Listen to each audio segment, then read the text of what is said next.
The year is 1801. The place, Philadelphia. The air is thick with the promise of a new century and the stink of human ambition. The man on the scaffold was not a criminal. He was, in fact, the chief architect of the American experiment, a respected, though increasingly reviled, public servant. He was Alexander Hamilton, and he was about to be executed. But this wasn't the duel with Aaron Burr you read about in school. That famous morning on the heights of Weehawken, it was a carefully staged fiction, a meticulously crafted lie that began in a basement room 5 years earlier, long before Hamilton and Burr had even chosen their pistols. The real threat to the young republic was not a personal rivalry, but a massive, destabilizing conspiracy that traced its origins not to a smoky tavern, but to the very Enlightenment salons of Europe, and it demanded a sacrifice that no one could have predicted.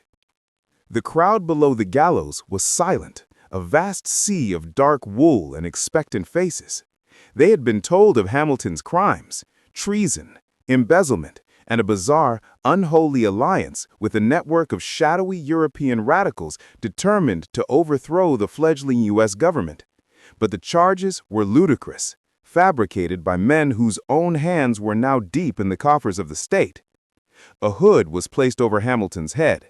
The hangman, a towering man known only by the name Cain, stepped forward.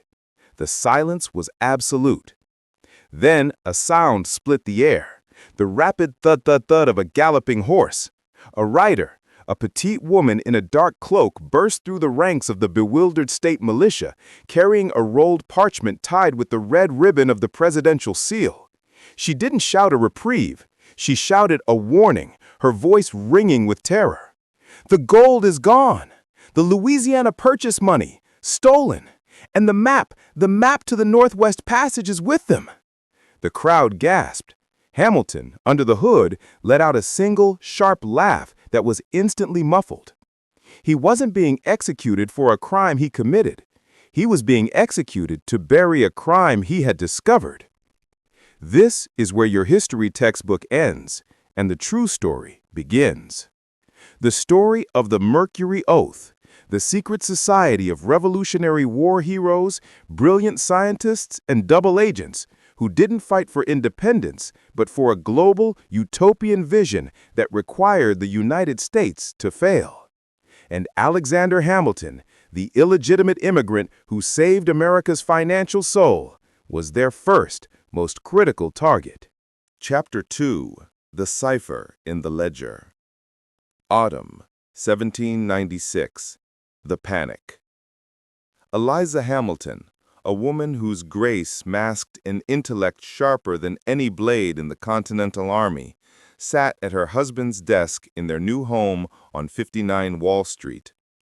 The air smelled of ink, pipe tobacco, and the faint coppery scent of the old French currency her husband was still trying to bring to heel.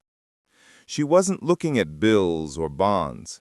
She was examining the Black Ledger, a leather-bound book that Alexander kept hidden behind a false panel in his mahogany desk. It contained no financial entries. Instead, it held intricate sketches, astronomical diagrams, and a series of seemingly random letters beneath each drawing. AZLOR, KMNTY, POUIY. Alexander had been behaving erratically for months. He would leave the house before dawn carrying a bulky leather satchel and return after midnight, his face gray with exhaustion and fear. He claimed he was finalizing his farewell address to the Treasury, but Eliza knew that the work of a retiring public official did not involve a 2-day trip to Boston without a single letter to his wife. The turning point had come 3 weeks prior, during a dinner party at the presidential residence. George Washington, the stoic rock of the nation, had excused himself early, his face etched with a deeper anxiety than Eliza had ever seen, even during the darkest days of the war.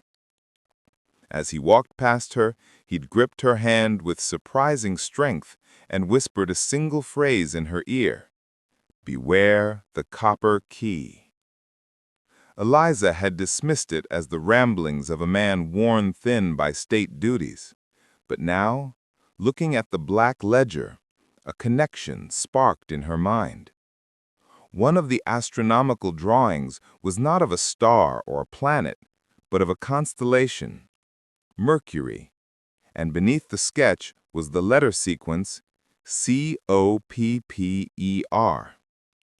The cipher was a simple substitution, but its placement was horrifying. It wasn't a warning about a rival politician or an economic panic. It was a code for a secret society operating within the highest echelons of the nascent government. The symbols in the book weren't drawings. They were the society's iconography. The Mercury Oath, Alexander had called it that once, dismissively, during a late-night conversation years ago, describing a fringe group of intellectuals who believed in a global republic ruled by an enlightened scientific elite. He'd scoffed then. Now Eliza realized he was tracking them. A sudden sharp knock at the front door startled her. It was too late for a social call, too early for a crisis. She quickly slammed the black ledger shut, shoved it into her bodice, and straightened her dress just as the butler admitted the visitor. It was Thomas Jefferson.